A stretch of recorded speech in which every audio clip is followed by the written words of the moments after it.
బిర్యానీలో పీసులు ఉండాలి, వీడియోకి డిస్క్లైమర్ ఉండాలి. నీకు అర్థమవుతుందా?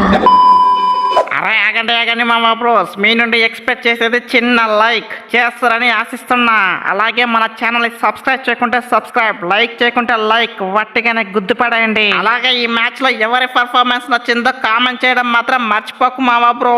అరే ఎలా ఉంది బ్రేస్వెల్ బ్రో? ఇండియా అబ్బా, న్యూజిలాండ్ అబ్బా, అట్లుంటుంది మరి ఇండియా తోడి. అరే మీ బౌలర్లు ఏ విధంగా పిసికానో చూసావు కదా, వట్టిగానే బత్తాయి జ్యూస్ పిసికినట్లు పిసికి పడేసా. అది కింగ్ కోహ్లీ అంటే జస్ట్ మిస్ లో సెంచరీ మిస్ అయింది, లేకపోయింటేనా వంటి చేత్తో ఈజీగా మ్యాచ్ ఫినిష్ చేసేవాడిని. అరే చాలు కింగ్ బ్రో, మా వాళ్ళ లాస్ట్ లో 2 క్యాచ్ గిన డ్రాప్ చేయకపోయింటేనా మేం పిసికే వాళ్ళం మిమ్మల్ని బత్తాయి జ్యూస్ పిసికినట్టు. ఏదో మీ టైం బాగుంటే క్యాచ్ డ్రాప్ అయ్యా మ్యాచ్ గెలిచేస్తారు. ఏదో మ్యాచ్ మొత్తం వారం వన్ సైడ్ చేసినట్లు మాట్లాడుతున్నావేంటి? అరే చాలమ్మా, లాస్ట్ లో ఏదో 2 వికెట్లు తీసేసి ఓ ఫోర్స్ కొడుతున్నావేంటి? ఫస్ట్ లో చూసావు కదా, మ్యాచ్ మొత్తం వారు వన్ సైడ్ అయినట్లే నడిచింది. ఏదో టైం బాగోలేక వరుసగా 3 వికెట్లు పడిపోయా, లేకపోయింటే మిమ్మల్ని చిత్తు చేసేవాళ్ళం. అయినా లాస్ట్ లో ఏమైనా తగ్గారా? 1 ఓవర్ ఉండగానే మ్యాచ్ మొత్తం ఫినిష్ చేసేసారు. అదే ఇండియా పర్ఫార్మెన్స్ అంటే. ఇండియా అంటారా బాబు, కథ మొత్తం ఖతర్నాకుంటది.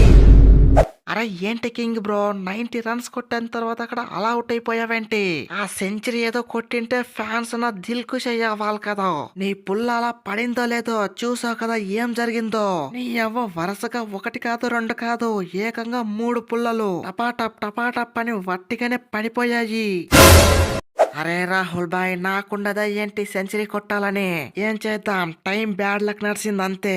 అప్పుడు నేను స్లోగానే ఆడాను, ఏం చేద్దాం, టైం బాగోలేక నా పుల్ల అలా పడిపోయిందంతే.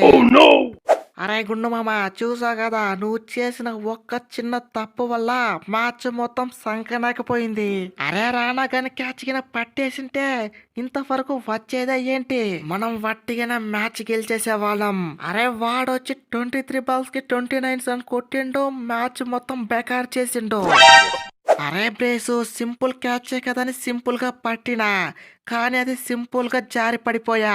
ఏం చేద్దాం, ఒక్కొక్కసారి టైం బాగోలేకపోతే ఇలానే జరుగుతుంది. అయినా నేను ఒక్కడ క్యాచ్ డ్రాప్ చేసినట్లు మాట్లాడుతున్నావు. మీరేం తక్కువ, మీరు సుందర్ది క్యాచ్ డ్రాప్ చేశారు కదా.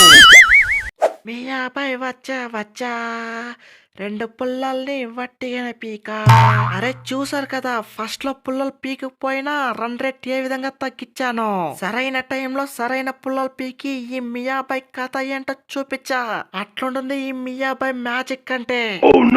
అరే ఏంది భయ్యా మీరు, మ్యాచ్ మొత్తం వన్ సైడ్ అయిన టైంలో వరుసగా 3 పుల్లలు పీకి మంచి చిన్న కంబ్యాక్ అయితే ఇచ్చా. కానీ మీ దరిద్రమైన ఫీల్డింగ్ వల్ల మ్యాచ్ మొత్తం డిసప్పాయింట్ చేసేసారు.